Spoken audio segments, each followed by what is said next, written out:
Bismillahirrahmanirrahim. Assalamualaikum warahmatullahi wabarakatuh. Perkenalkan, saya Syifa Putri Setiadi. Di sini saya akan menjelaskan bagaimana cara untuk mengolah data FTIR, di mana FTIR ini sendiri merupakan sebuah instrumen yang outputnya itu tuh akan berupa data untuk mengidentifikasi senyawa kimia atau gugus fungsi pada suatu material. Nah, di sini saya memiliki data dari material ZNO, kemudian ada ZNO yang memiliki komposit hidroksiapatit, juga ada hidroksiapatit murninya. Nah, di sini saya akan menganalisis data FTIR dari komposit ZNO dan hidroksiapatitnya. Ini kita klik saja, lalu kita select all, kita copy ke origin. Ini kita buka dulu originnya.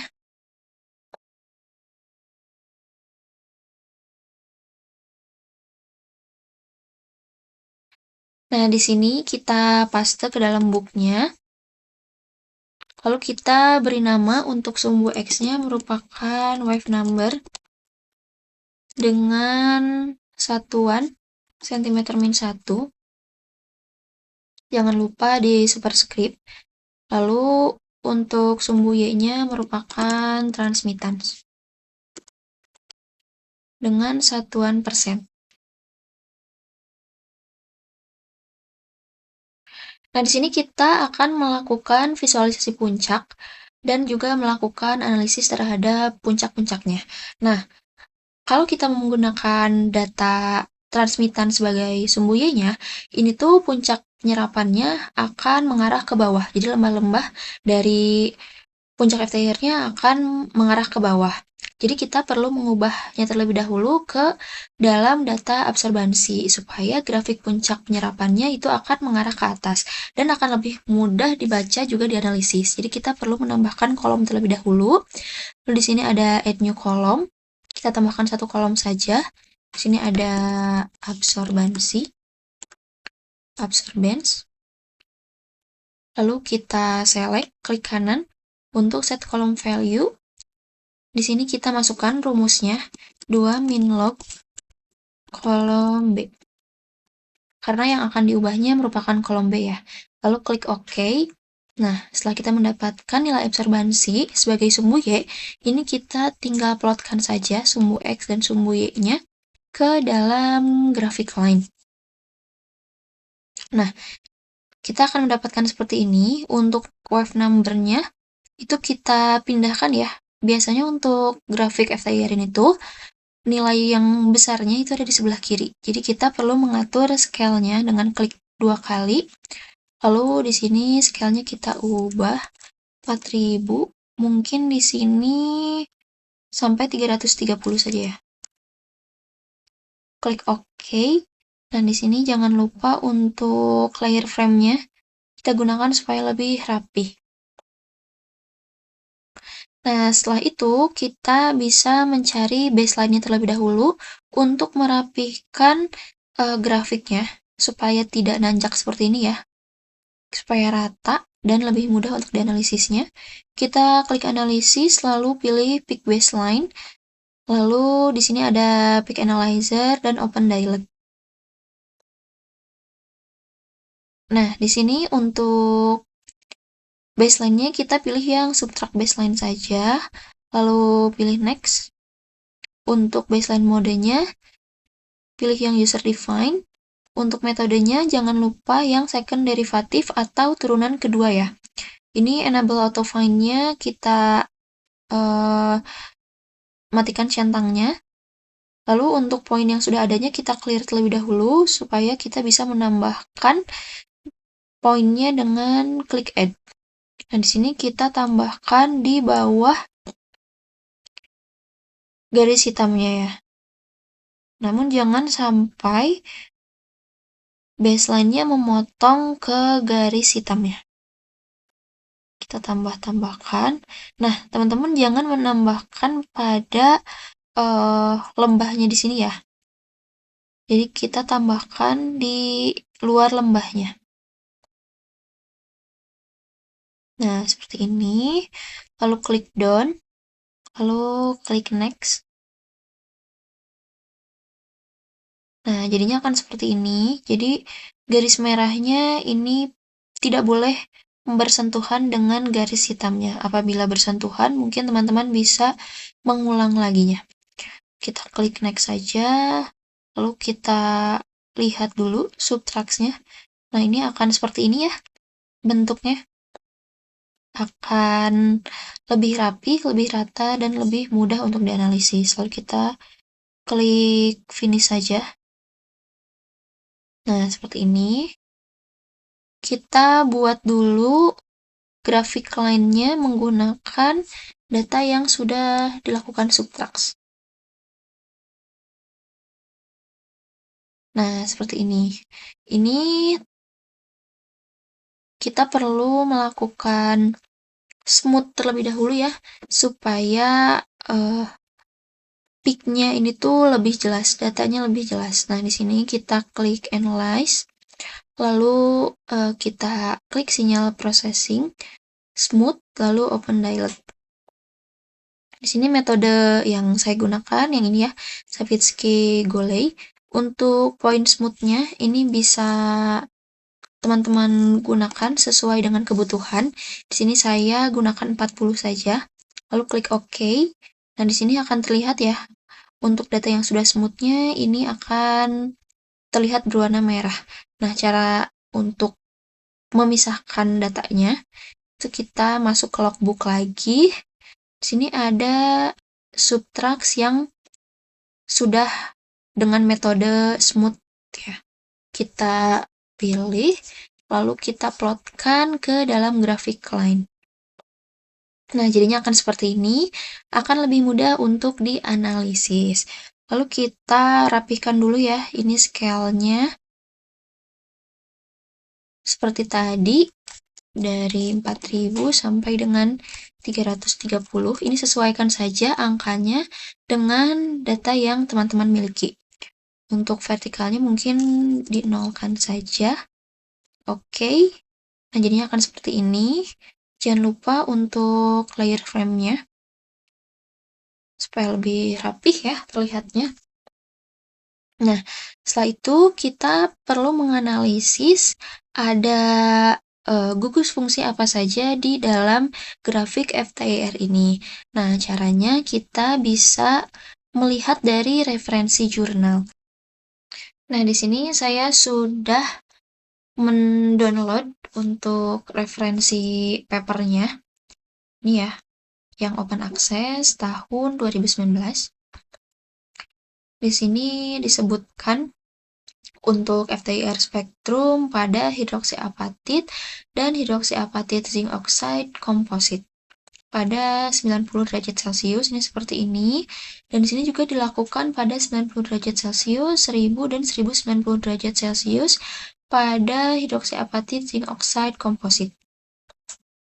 Di sini bisa kita ambil data-datanya ya, bahwa zinc oxide ini tuh ada pada 400 sampai 600 cm min 1 ya. Jadi zinc oxide-nya ada di sini. Kita bisa melakukan pembacaan di sini mungkin ya. Di sekitaran sini. Nah, cara kita untuk memisahkan peak-nya, ini kita bisa baca terlebih dahulu. Kita lakukan insert, lalu kita munculkan segline-nya. Sini mungkin untuk 400 saja ya, pada 400 kita klik OK. Di sini kita bisa geser-geser supaya kita bisa baca secara lebih aktual gitu. Nah, di sini kita ubah dulu saja warnanya. Jadi warna merah dan ukurannya 1,5. Kita zoom saja ya. Nah, ada di sekitaran 410-an ya. Jadi kita plotkan saja. Kita pisahkan untuk peak-nya dari mungkin 450 sampai 350 sampai 410. Nah, kita plotkan ke grafik line lagi. Di sini muncul ya untuk nilai peak dari 300 sampai dengan 410-an. Nah, ini kita bisa lakukan analisis peak dengan mengklik analyze, lalu kita pilih peak and baseline. Di sini kita pilih multiple peak fit, lalu open dialog. Lalu untuk peak function-nya kita pilih yang Gaussian. Kita klik OK. Nah, di sini kita bisa memilih untuk puncak mana saja ya yang terdapat pada grafik ini. Nah, di sini mungkin puncaknya yang ini atau yang sebelah sini ya. Lalu open NL fit.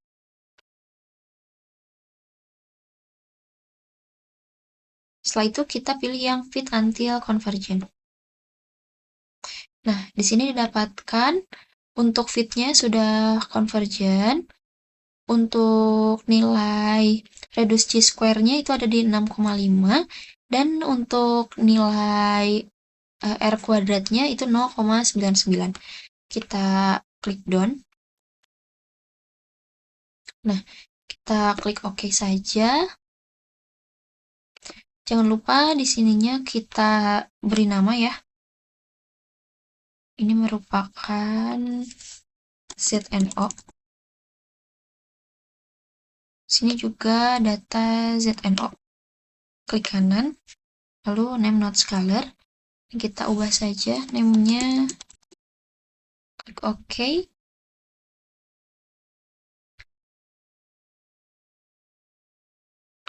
Untuk peak-nya juga jangan lupa diberi nama ya. Di sini grep 4-nya ini merupakan peak dari ZNO. Enter. Nah, jadinya akan seperti ini. Jadi di sini kita memiliki data reduce chi-nya, kemudian kita memiliki data R square-nya, kita juga memiliki data FWHM dari peak-nya ya. Di sini ada yang 20 dan ada yang 29. Nah, untuk kita lihat di sini mungkin yang lebih dominannya itu ada di sebelah sini ya. Jadi kemungkinan untuk peak ZNO-nya ini ada di sekitaran 370-an. Nah, setelah itu kita bisa menandai bahwa nilai ZNO-nya ini tuh ada di sini. Nah, di sekitaran sini mungkin ya kurang lebih.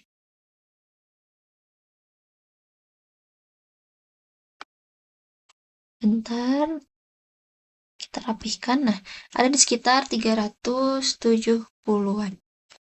Ini kita bisa tambahkan teks saja. 370 merupakan ZNO. Sini kita beri ukuran 12 saja deh. 12. Lalu kita tambahkan garis ya, yang menandakan bahwa peak ini merupakan ZNO.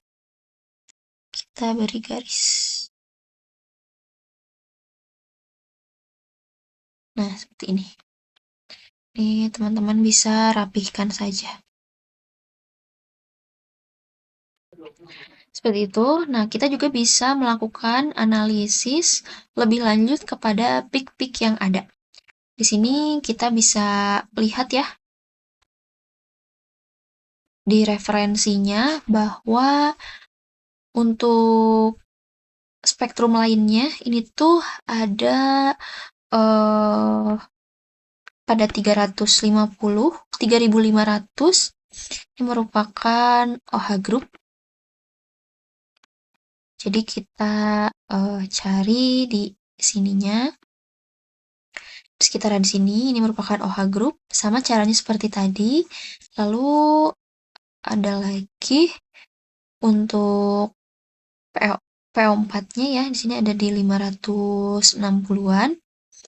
Ada di sekitaran sini. Ini juga masih PO4 ya. Ada di sekitaran 1100 mungkin. Sini bisa teman-teman plotkan juga di sekitaran sini ya, PO4 dan di sekitaran sini. Lalu untuk yang sebelah sini kita baca lagi. Nah, di sini ada CO atau merupakan karbonat ya. Sini terlihat bahwa karbonatnya itu ada sekitar 1400 sampai dengan 1500. Sini bisa dibaca mungkin sekitaran sini ya. Nah, ada di sekitaran sini kita bisa melakukan analisis peak seperti tadi. Nah, hasilnya itu akan seperti ini. Nih, apabila peaknya sudah dilakukan analisis, ini akan jadi seperti ini ya. Di sini kita tandai-tandai. Setelah itu kita bisa melakukan save, explore graphs untuk dimasukkan ke dalam laporan. Sini PNG saja. Untuk filenya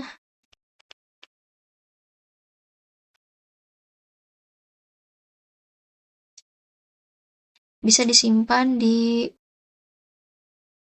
file teman-teman ya. Seperti ini, kita klik OK saja, lalu OK. Oke. Nah, hasilnya akan seperti ini. Untuk membandingkan antara data hidroksiapatit ZNO komposit lalu hidroksiapatit murni, dan untuk ZNO murninya ini teman-teman bisa menyatukan seluruh grafiknya. Sini saya sudah melakukan analisis pada seluruh datanya ya. Sini untuk data hepatitnya, hidroksiapatitnya.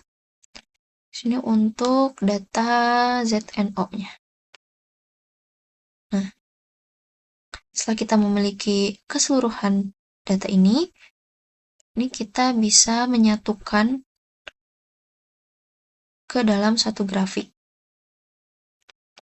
Kita open lagi originnya.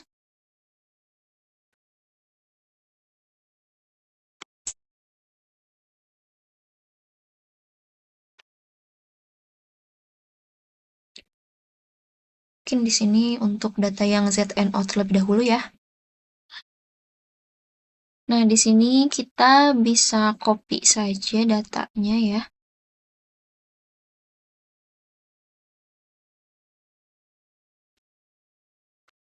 Copy, kita masukkan ke book baru pada origin yang baru.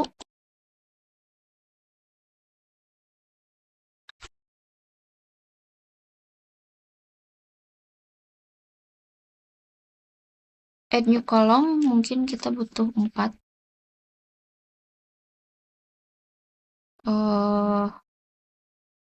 Kita gunakan yang ini, hidroksiapatit zinc oxide yang komposit.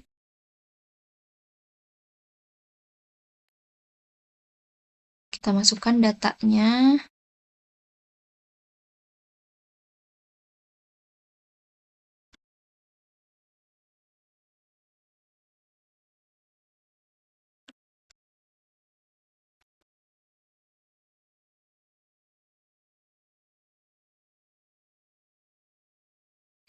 Lalu yang hidroksiapatit murninya.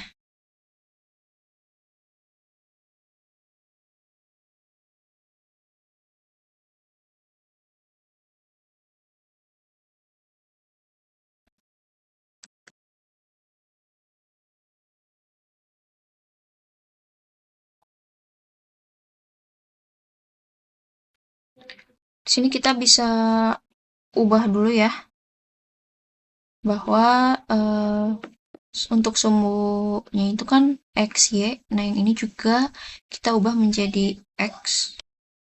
Kita klik kanan, lalu set as X. Lalu yang ini juga set menjadi X juga ya. Nah, setelah itu kita bisa memilih seluruh data, lalu kita plotkan ke lines by y of z.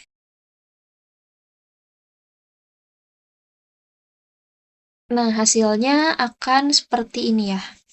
Jadi, ini kita bisa lihat berurutan ya, bahwa yang ini, yang bawah ini, kita itu dulu deh, kita ubah dulu warnanya menjadi warna merah. Sebentar. Dari warna merah dengan ukuran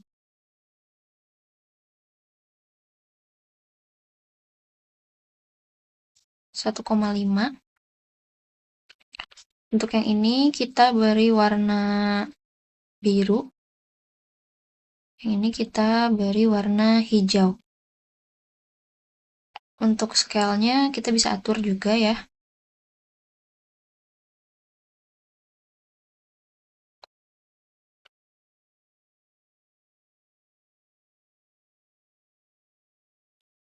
Dari 4000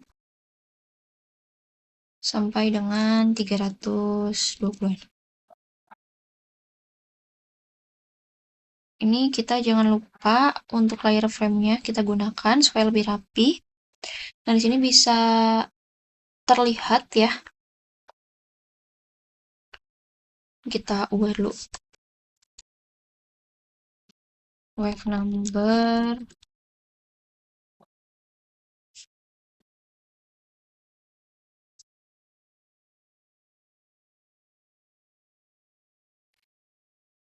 Ini absorban.